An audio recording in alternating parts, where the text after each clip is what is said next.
Oh, you bought the big house with the indoor pool? Great. Now we can bring our kids over for a swim. No bitch. You can't. I just bought a house. It has 5 bedrooms, an office, a large basement and an indoor pool. Apart from the usual why do you need such a big house if you don't have children, I've also gotten the comment in the title.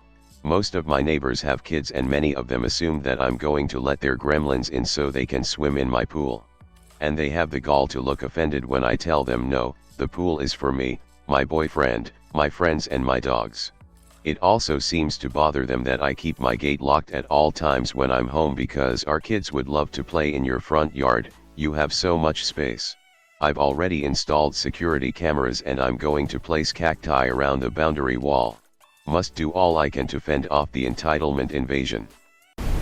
M wants to throw her daughter a party. Using my house. Spoiler, not a satisfying ending. Not as bad as some of the stories on here but irritated the hell out of me at the time. Backstory. This happened a few months ago. I, F17 at the time, had moved out from my parents' place into my grandmother's old house after she had moved out. This was because they needed someone to live there for insurance purposes, and the house was in no condition to be sold. It was a decent place, but the main attractor was a huge backyard with a massive in-ground pool.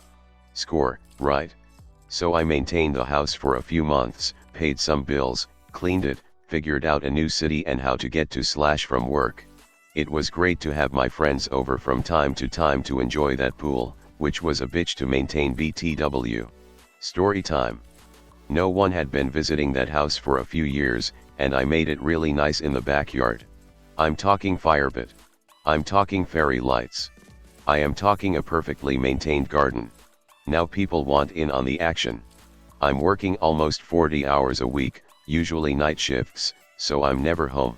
Sometimes I would come home to find that someone has been in the backyard, so I message the family.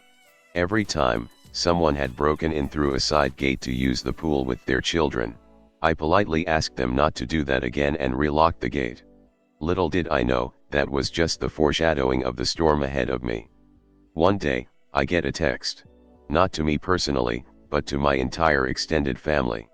This text details my cousin's birthday party, and how everyone is invited to celebrate at, you guessed it, my house.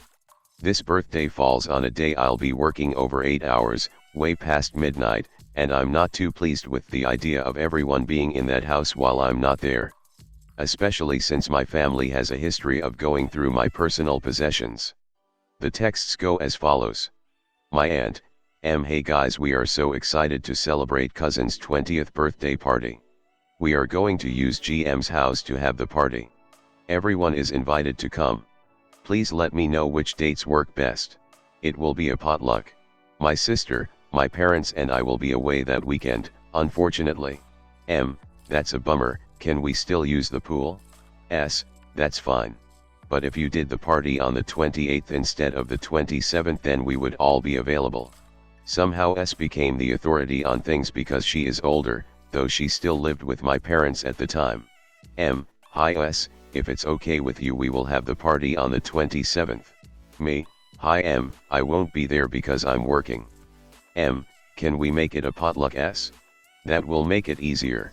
We would like to have the party at 3 p.m. until whenever people want to go home. Thanks. P.S. Medical mess, the party is on the 27th so let me know if you can make it. Me, if it is on that day, I will not be there, and the house will be locked. Okay, it would be fine with us if it was on the 28th. It will still be a potluck, and I will bring the cake. In the same chat, hey everyone, we are having a pool party with cake on the 28th at 3. Bring your lawn chairs, it's at GM's house. Later, she revised that it would not be a potluck, and bam, suddenly I was stuck with the responsibility of making sure this party went well, on my one Sunday off, and buying a ton of food and drinks. Cost me around $100 just to get some basic necessities. Even though she's family, the never asked me if it was alright, not to mention stole some coffee carafes and containers from her church to pack food in, and invited a ton of extra people I didn't know to stay in and use my home.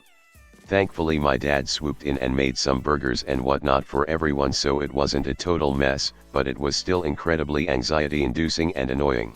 M proceeded to insult me at the party, saying it would be horrible for me to move for college and making a general mess of the place. TLDR, used my house for her daughter's party and didn't ask. Made it as excruciating as possible. Edit. Yeah, I understand this is very frustrating to read. I wanted to call the cops and I certainly told her that I wasn't okay with it, but sometimes you just have to be civil to keep things smooth. Sure, I could have been a bitch, but my family probably would have excommunicated me.